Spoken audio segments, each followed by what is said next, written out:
Okay, तो यहाँ पे बोल सकता हूँ कि अगर मेरे पास कोई ऑब्जेक्ट है और उस ऑब्जेक्ट को अगर मैं हीट दूँ, ओके, हीट मैं तभी उसको दे सकता हूँ या उससे हीट लूँ, यानी अगर मैं उसके आसपास का टेम्परेचर अगर मैं चेंज करूँ तो होगा क्या, वो ऑब्जेक्ट जो होगी वो हीट को या तो एब्जॉर्व करेगी, नहीं तो उसको लॉस करेगी। वो कितना हीट को एब्जॉर्व कर रही है और कितना हीट को लॉस कर रही है due to change in temperature is called as the heat capacity of that object. Okay, वो उस ऑब्जेक्ट का हीट कैपेसिटी कहलाता है। Okay, that is Q is equal to, क्योंकि क्यू जो होता है that is your directly proportional to your change in temperature. अगर आप ज़्यादा टेम्परेचर इंक्रीज करेंगे तो आपकी क्यू की वैल्यू भी ज़्यादा होगी, अगर कम इंक्रीज करेंगे तो कम होगी। Okay, so Q is directly proportional to your change in temperature. और इसी को अगर मैं हटाऊँ प्रोपोर्शनलिटी कांस्टेंट तो ये कहलाता है आपका heat capacity. Okay, that is your heat capacity. Okay, और आप बोल सकते हैं कि heat capacity is nothing but your ratio of heat energy to the change in temperature. Okay, unit हो जाएगा जूल पर kelvin, right. This is your heat capacity. Okay, जैसे कि अगर आपने वाटर लिया तो वो काफ़ी जल्दी हीट अप हो जाता है। उसी तरह से अगर आप ऑयल लेंगे तो उसको हीट होने में ज़्यादा टाइम लगता है। ओके, यानी वो ज़्यादा एनर्जी एब्जॉर्ब किए हुए रहता है, लेकिन उसकी हीट कैपेसिटी काफ़ी ज़्यादा होती है ऑयल की। वाटर की हीट कैपेसिटी उतनी ज़्यादा नहीं होती, इसलिए बहुत जल्दी वो 100 डिग्री सेल्सियस पे पहुंच जाएगा या बॉयल होना शुरू हो जाएगा या स्टीम में कन्वर्ट होना शुरू हो जाएगा। लेकिन अगर आप ऑयल को हीट करेंगे तो वो उतना जल्दी आपका स्टीम में कन्वर्ट नहीं होता, क्योंकि उसकी हीट कैपेसिटी काफ़ी ज़्यादा होती है। Okay, that is defined as the heat capacity. Now इसी हीट कैपेसिटी में एक है स्पेसिफिक हीट कैपेसिटी, क्योंकि यहाँ पे मास एक इम्पॉर्टेंट रोल प्ले करता है। स्पेसिफिक हीट,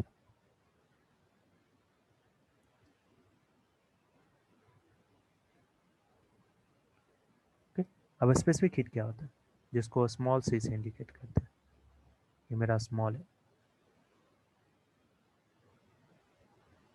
ओके, ये मेरा कैपिटल था।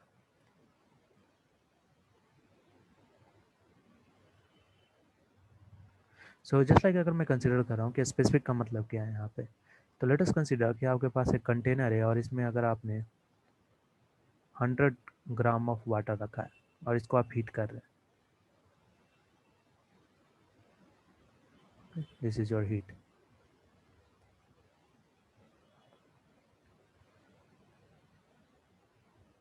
ओके, और एक ही दूसरा कंटेनर है जिसमें आपका ज़्यादा वाटर है, लेट इट में इसमें 1 लीटर ऑफ वाटर है, और अगर आप इसको हीट कर रहे हैं, यहाँ लेट इट बी है 1000 ग्राम।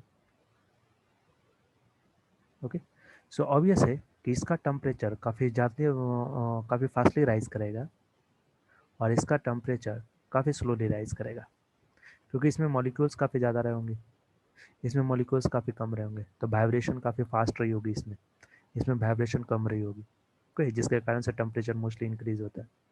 सो इस केस में राइज इन टेम्परेचर फास्ट होगा और इस केस में राइज इन टेम्परेचर स्लो होगी। ओके, उसको हम लोग बोलते हैं स्पेसिफिक, राइट, क्योंकि मास एक इम्पॉर्टेंट रोल प्ले करती है।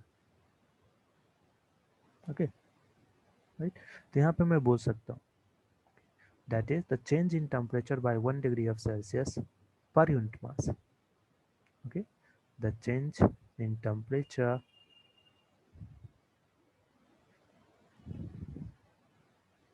the change in temperature by 1 degree Celsius per unit mass is, और या इसको इस तरह से भी लिख सकते हैं, क्योंकि यहाँ पे स्पेसिफिक हीट कैपेसिटी है तो हीट कैपेसिटी इंक्लूड करना होगा। सो इसको इस तरह भी लिख सकते हो, the energy which is your heat तो हीट यहाँ पे यूज़ करना अच्छा होगा। The heat required to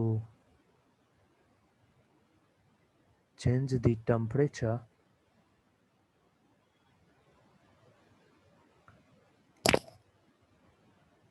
by 1 degree Celsius per unit mass, mostly in gram, is called as the specific heat capacity.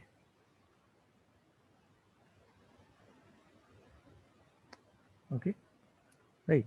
Yani small c is equal to q divided by your delta of T, okay, but per unit mass, okay, per unit mass. यानी इसको बोल सकते हैं small c is equal to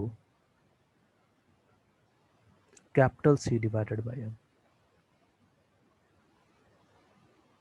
okay, or q is equal to m times c delta of T.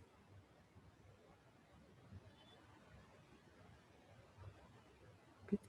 So heat capacity is nothing but your simply the energy required to raise the temperature by 1 degree Celsius. Okay, so this is your energy required to raise the temperature by 1 degree Celsius. Okay, and the ratio of these two is called as your heat capacity. And अगर उसको मैं per unit mass देखूं तो that is your specific heat capacity. Okay, so unit अगर देखें तो इसका होता है जूल पर केल्विन डिवाइडेड बाय ग्राम, तो ये हो जाएगा आपका जूल केल्विन इनवर्स ग्राम इनवर्स.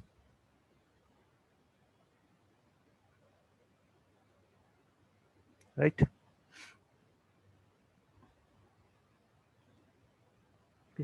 सो अगर आपका वैल्यू केजी में दिया हुआ है तो केजी में लेके चलेंगे, अगर ग्राम में दिया हुआ है तो ग्राम. ओके, सो बिकॉज यहाँ पे जूल यूज़ किया हूँ, सो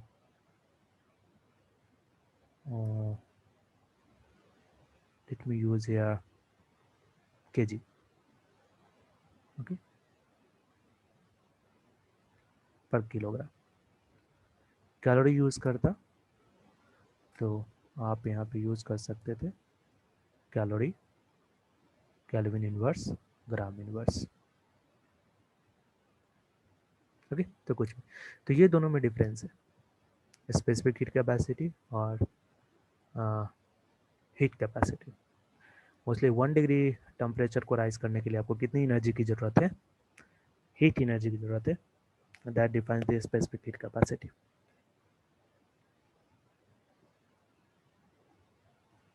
राइट. इसी को हम लोग क्या बोलते हैं, स्पेसिफिक हीट कैपेसिटी. अब अगर मुझे स्टेट को चेंज करना हो, ओके, कि जस्ट लाइक अगर मेरे पास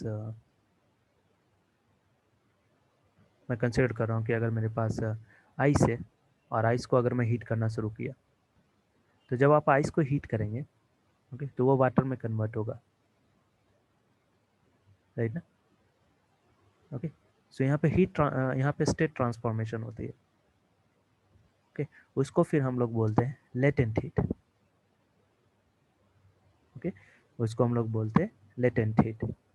ओके, सो एक हो गया आपका स्पेसिफिक हीट और दूसरा हो जाता है यहाँ पे लेटेंट हीट. दोनों को देखिएगा ध्यान से. So next one is your latent heat और इसको हम लोग बोलते हैं heat of transformation.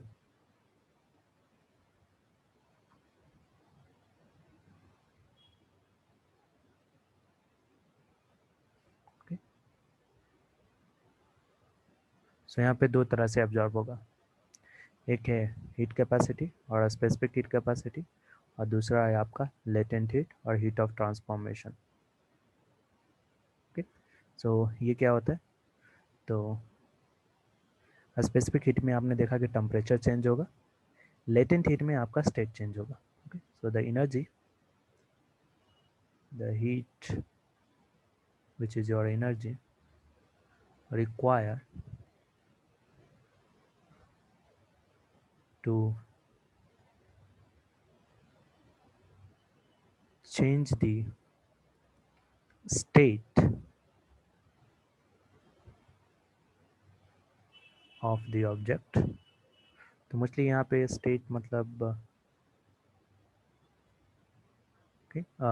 Solid to liquid और वाइस वर्सा, या लिक्विड टू गैस. तो इसको सॉलिड, लिक्विड और गैस किसी भी स्टेट में चेंज करने के लिए सॉलिड, लिक्विड और gas. Okay, per unit mass is the latent heat of the body of the object. Okay, so mostly latent heat को L से indicate करते हैं. So L is equal to Q divided by M. और जो energy required है वो हो जाएगा Q is equal to Lm.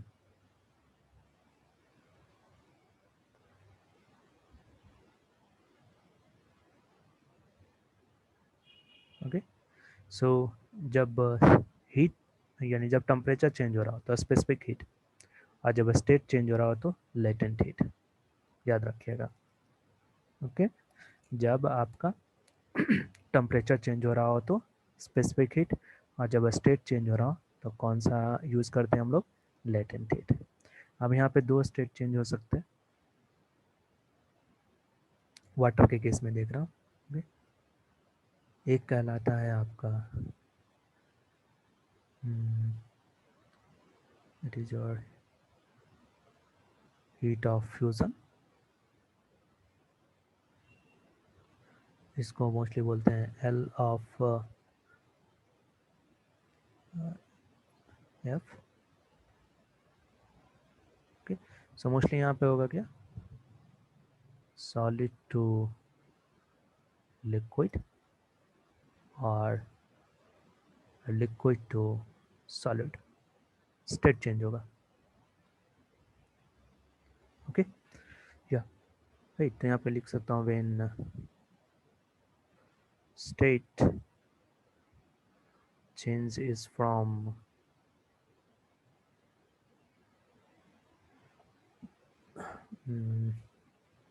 solid to liquid,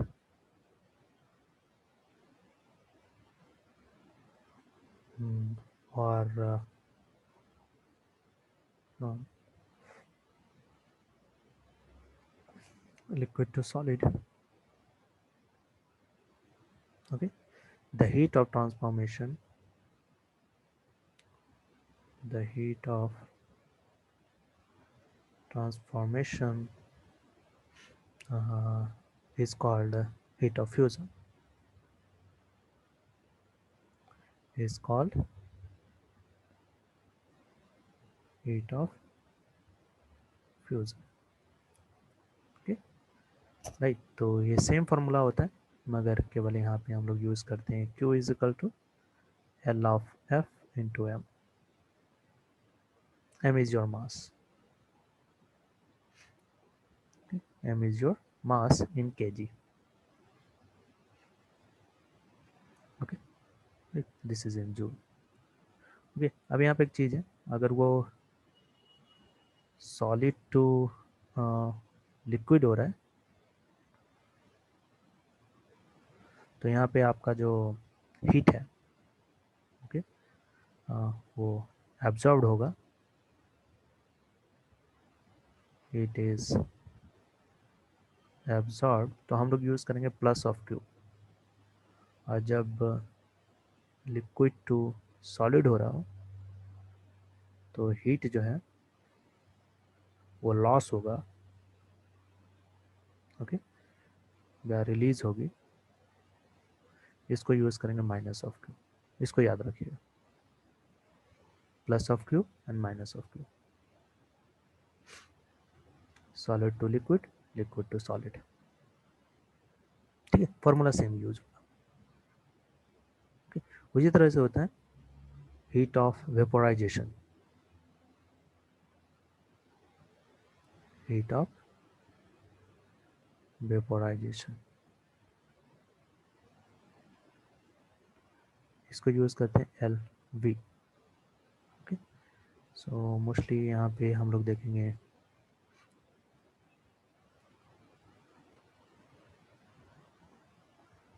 liquid to gas और gas to liquid. Okay, so that is when state, same way formula. Okay, changes from way definition from liquid to gas or from gas to liquid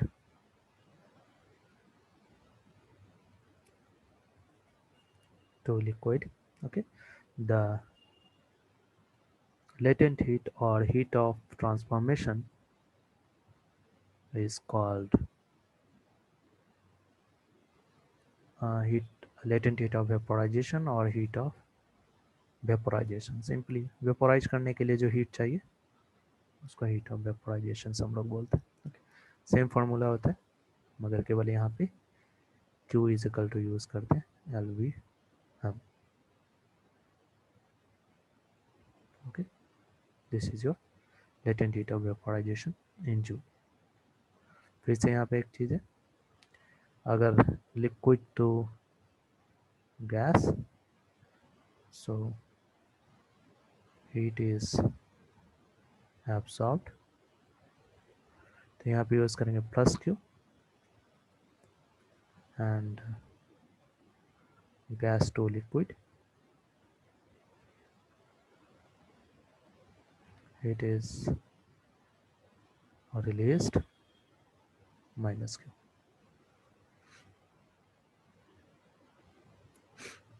समझ में? Okay, सो यहाँ पे दो तरह के absorption of heat हम लोग देखते हैं। ओके, एक होता है स्पेसिफिक, तो मोस्टली इसके ऊपर कंसंट्रेट कीजिएगा, ये इम्पोर्टेंट है। ओके, स्पेसिफिक में मोस्टली चेंज इन टेम्परेचर होगा। ओके, सो नीचे इसको डाल देता हूँ।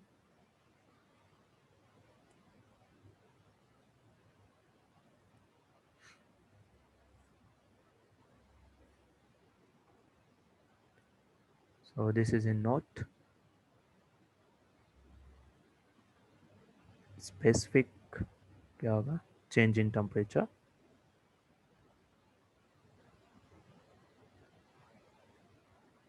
और लेटेंट क्या होगा,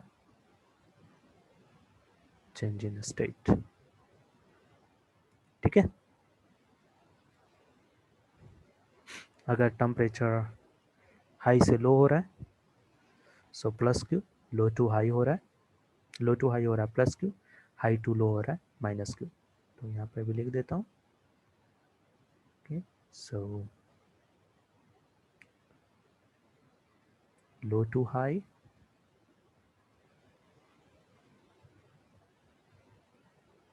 plus Q, high to low minus Q। Okay, so this is for temperature।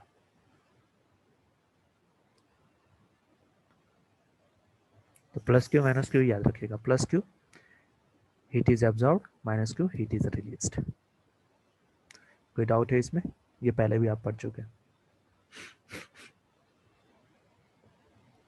कोई डाउट है तो बताइए, नहीं तो डायरेक्ट क्वेश्चन पे आऊँगा।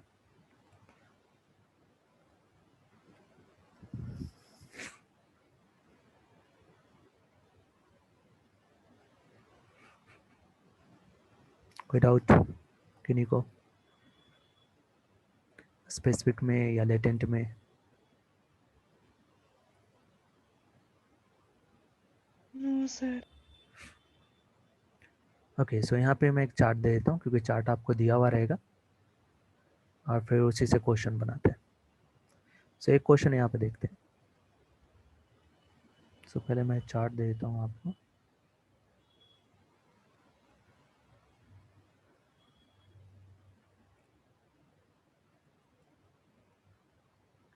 सो ये डाटा आपको दी हुई रहेगी।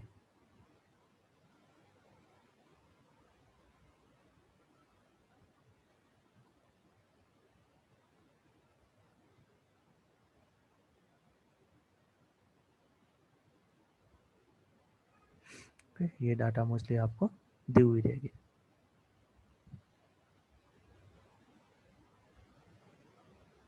ओके, सो एक क्वेश्चन को देखते हैं। So question is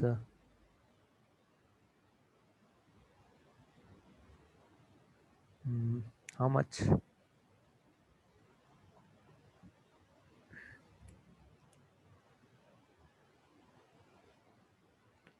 it is yeah, it must be absorbed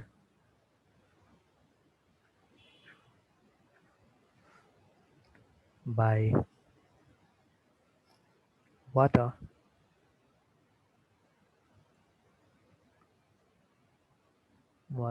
of mass 500 gram to raise the temperature by 10 degrees Celsius.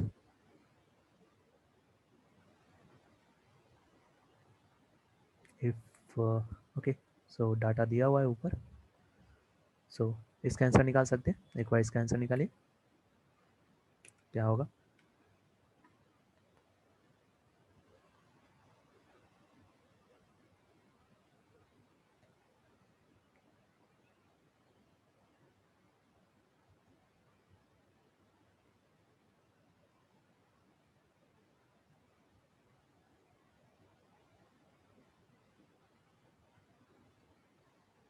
आपको सारा डाटा दिया हुआ रहेगा। तो यहाँ पे स्पेसिफिक हीट कैपेसिटी जो है, ओके सो उसका डाटा मैं नहीं दिया हूँ। तो स्पेसिफिक हीट कैपेसिटी जो है वो आपकी है, so specific heat capacity of water is small C is equal to 4190, ये दिया हुआ रहेगा जूल पर केजी केल्विन, ये दिया हुआ है। अब निकाल लीजिए।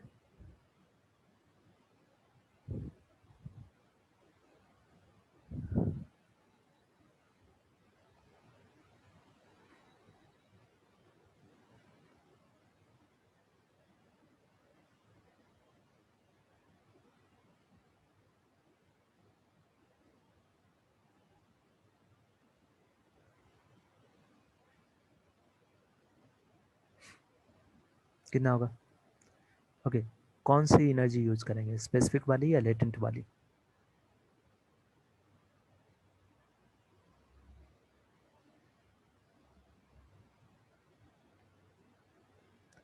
कौन सी एनर्जी यूज करेंगे, स्पेसिफिक वाली या लेटेंट वाली? Sir specific.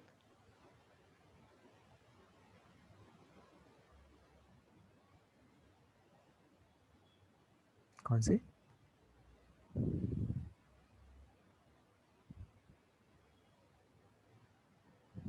राइट, तो यहाँ पे अगर आप देखें तो टेम्परेचर में चेंजिंग हुआ है तो स्पेसिफिक यूज करेंगे।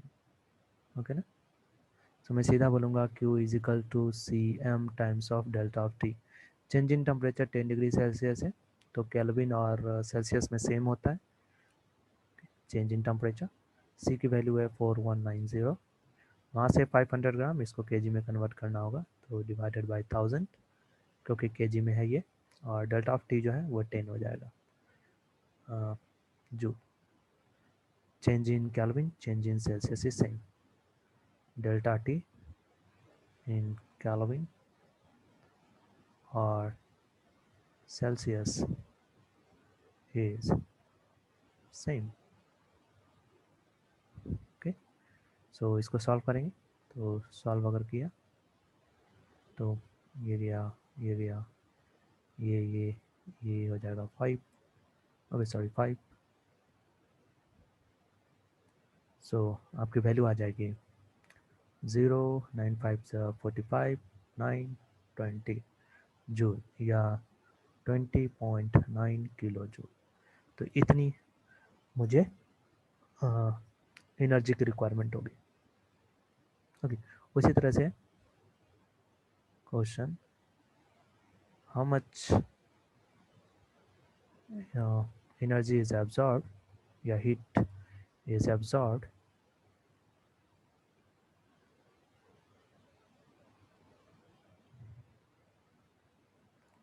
so to change the state of ice to water where mass of ice is 500 ग्राम।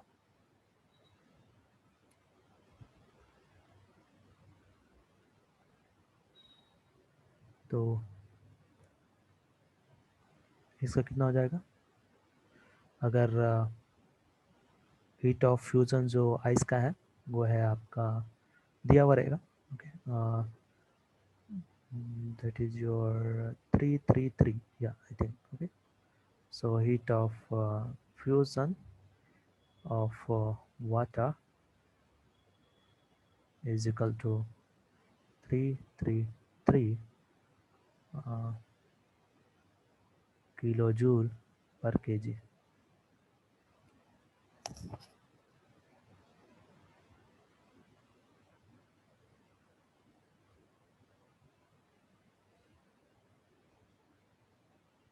तो एक बार निकाल के देखिए।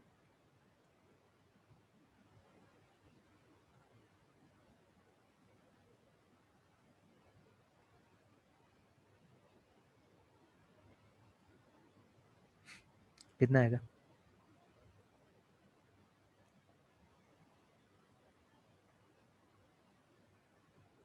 कौन सा फॉर्मूला यूज करेंगे?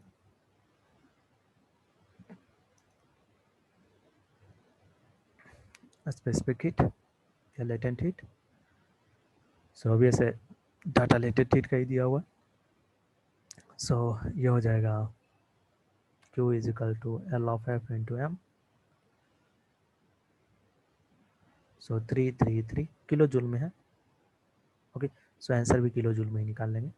मास इज योर 500 डिवाइडेड बाई 1000 और ये किलो जूल में होगा, तो इसका ध्यान रखिएगा क्योंकि ये किलो जूल में है।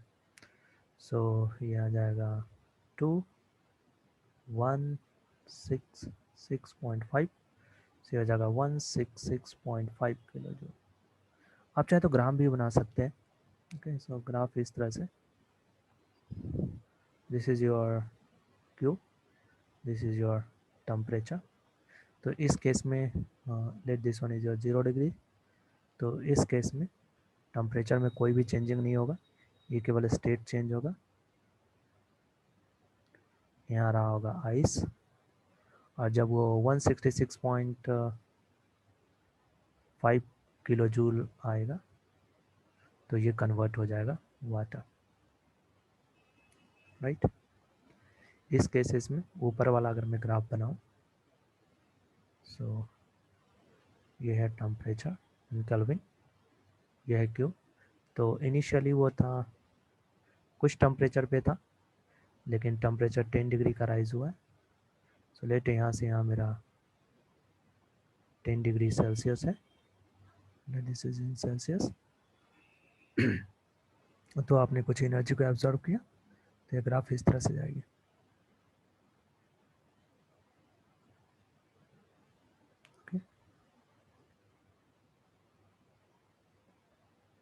राइट, इस तरह से राइज होगा और जो आपका यहाँ पे एनर्जी आएगा वो है 20.9 किलो जूल। सो अगर मैं दोनों क्वेश्चन को कंबाइन करूँ और इस तरह से लिखूँ, question how much heat must be absorbed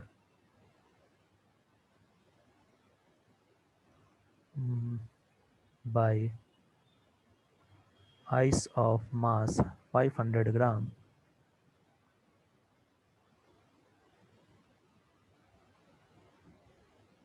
500 gram.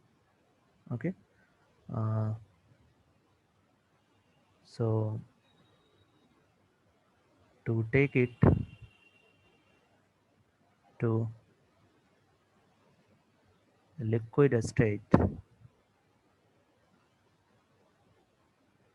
at 10 degrees Celsius from 0 degree Celsius, right. अगर इस तरह से क्वेश्चन है कि इनिशियली वो 0 डिग्री सेल्सियस पे है और उसको मुझे 10 डिग्री सेल्सियस पे ले जाना है, तो कितना मच हीट एब्जॉर्ब होगा। तो यहाँ पे अगर आप देखें, ध्यान से देखिएगा इसको, अगर मैं ग्राफ बनाऊं तो ये आपका टेम्परेचर है, let this is in Celsius and this one is in your Q. तो पहले आपको एनर्जी चाहिए उसके स्टेट को चेंज करने के लिए, तो यहाँ पे स्टेट चेंज होगा, और फिर एनर्जी चाहिए that this is 0 degree Celsius and this is your 10 degree Celsius. फिर आपको एनर्जी चाहिए उसके टेम्परेचर को इंक्रीज करने के लिए। ओके, सो यहाँ पे आपको दो एनर्जी चाहिए, एक एनर्जी ये चाहिए और एक एनर्जी ये चाहिए। तो क्योंकि यहाँ पे स्टेट चेंज हो रहा है और यहाँ पे टेम्परेचर राइज हो रहा है, ओके, तो एक होगा लेटेंट हीट और दूसरा होगा आपका स्पेसिफिक हीट। तो टोटल क्यू जो हो जाएगी, क्यू टोटल वो हो जाएगा Q1 प्लस Q2, ये ऑलरेडी निकाले हुए हैं ऊपर में। ओके, सो 166.5 प्लस 20.9 किलो जूल, राइट ना। 20.9 किलो जूल, दोनों को ऐड करना होगा तो मुझे टोटल एनर्जी निकलेगी, यानी यहाँ से यहाँ तक। तो ये एनर्जी और ये एनर्जी ऐड कर देंगे, ठीक है। तो एक क्वेश्चन मैं होमवर्क के लिए दे रहा हूँ, इसको ट्राई कीजिएगा। So how much heat must be absorbed by ice of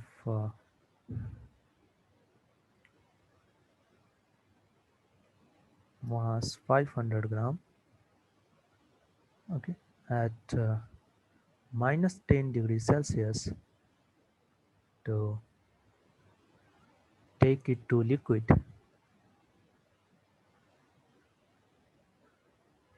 state of or at 15 degrees Celsius or 10 degrees Celsius। Okay, तो ये क्वेश्चन को एज ए होमवर्क लिखिए, इसको ट्राई कीजिएगा।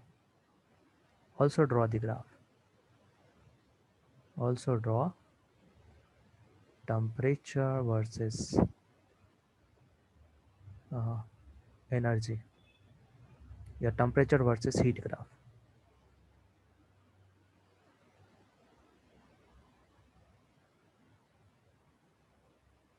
ठीक है,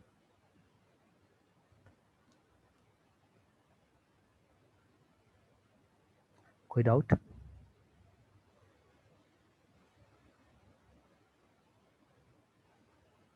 ओके, सो नो डाउट।